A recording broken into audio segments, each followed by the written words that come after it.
bahaya terbesar dalam fikih adalah apa? Mengkaji fikih tidak dari ahlinya. Ya seorang lagi ya, mengkaji fikih tidak dari apa? Ahlinya.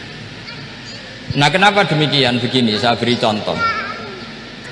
Ilmu fikih itu tentu pertama dari Rasulullah SAW, kemudian bersanad sampai kita atau kita sampai Rasulullah. Itu ngalami sekian ijtihad yang tidak mudah. Saya beri sekian contoh. Dulu Imam Syafi'i itu sukanya sama guru yang miskin, ya, karena rata-rata santri juga miskin, jadi mesti ngidolakan guru yang miskin, karena sesama miskinnya harus berkoalisi. Tapi akhirnya gurunya Imam Syafi'i itu miskin sekali, namanya Muslim bin Khalid Az-Zanji itu miskin, Sufyan As-Sauri miskin, Sufyan bin Uyainah miskin. Setelah ngaji di Medina itu Imam Malik itu kaya, pas itu Imam Malik sudah kaya. Setiap ketemu Imam Syafi'i dikasih uang. Sampai ketika Imam Malik itu bilang, kamu sudah alim, ilmu saya sudah habis, kamu ngaji sama yang lain. Sama siapa? Kata Imam Malik, orang yang sealim saya sudah meninggal, namanya Abu Hanifah, tapi dia punya murid namanya Muhammad bin Hasan Asy-Syaibani, kamu ke sana. Terus Imam Malik datang ke Baki. Dulu Baki itu pasar rental, ya Grab lah kita sekarang itu. Mengumumkan siapa kafilah yang mau ke Irak. Kita ya Imam Malik, dibayari sama Imam Malik, ini yang antar ke Irak, ke Muhammad bin Hasan Asy-Syaibani. Imam Malik mulai ngeper, guru saya yang miskin tidak pernah nyangoni, guru-guru saya yang kaya sering nyangoni. Mulai memasalahkan kiai miskin gitu, kira-kira seperti itu, mulai masalah gitu. Setelah datang ke Irak di Muhammad bin Hasan Asy-Syaibani itu si Muhammad bin Hasan Asy-Syaibani itu kalau ngitung uang itu di meja tamu. Jadi punya emas lantaan, punya uang, kira-kira kalau Indonesia punya rupiah, punya dolar, dihitung itu di ruang tamu. Kata Imam Syafi'i, saya dengan Imam Malik saja nggak serik, ini lebih kedonyan lagi kiai. Ngitung uang itu di ruang tamu.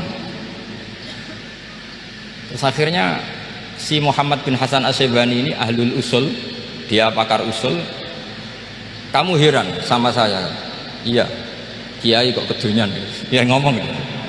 Tapi kata Muhammad bin Hasan Asy-Syaibani, kalau kiai tidak boleh kaya, itu tak kayak wong fasik, ben gue demenan, gue mabuk. Oh jangan, nanti dipakai maksiat. Tengjenengan mawon kersane digetokan, berarti kiai oleh sugih, pun angsal-angsal. Semenjak itu jadi satu fikih bagi Imam Syafi'i. Ternyata kalau mengharamkan kiai sugih berarti membolehkan yang fasik sugih. Kalau yang fasik sugih bisa dipakai i'anah alal maksiat. Semenjak itu mindset pikiran Imam Syafi'i rubah. Saking rubahnya sampai beliau berpendapat orang bisa beli Alphard, kok beli carry itu haram. Bisa jadi bupati kayak Pak Roba, kok jadi RT haram. Pokoknya gitu. Bisa keren Kak Gus Ba, kok jadi orang pendengar haram. Pokoknya haram terus. Karena dalil beliau al-Islam ya'lu wala yula alaih.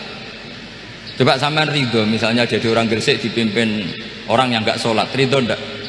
Ndak. Atau sholat tapi nggak bisa ngaji, ridho ndak? Ketika yang bisa ngaji berpotensi jadi buba, terus keterusan. Karena Imam Syafi'i keterusan, ya umatnya keterusan. Akhirnya orang-orang Syafi'i itu politikus rata-rata. Ya, makanya sama jangan kaget sama Barubah. Kakak saya wakil bupati dulu. Putranya Mbah Mun ada yang wakil apa? Gubernur. Dulu Gus Wahid ya menteri agama. Itu asal usul dari perubahan fikih, mindset, cara berpikir Imam Syafi'i. Jadi dulu itu fikih ditemukan itu jelimet, ada perdebatan. Itu tidak hanya pada level ulama, pada level Nabi pun ada perdebatan. Jadi jangan kira Nabi itu tidak debat, ya debat. Nabi itu asal seangkatan itu mesti debat, termasuk debat dengan malaikat. Jadi kalau perlu ya debat sama apa? Karena malaikat itu kan lugu itu gak iso mikir. Karena kalau malaikat iso mikir bisa jadi rektor. Nanti kasihan Pak Salam ini. Malaikat gak boleh jadi rektor.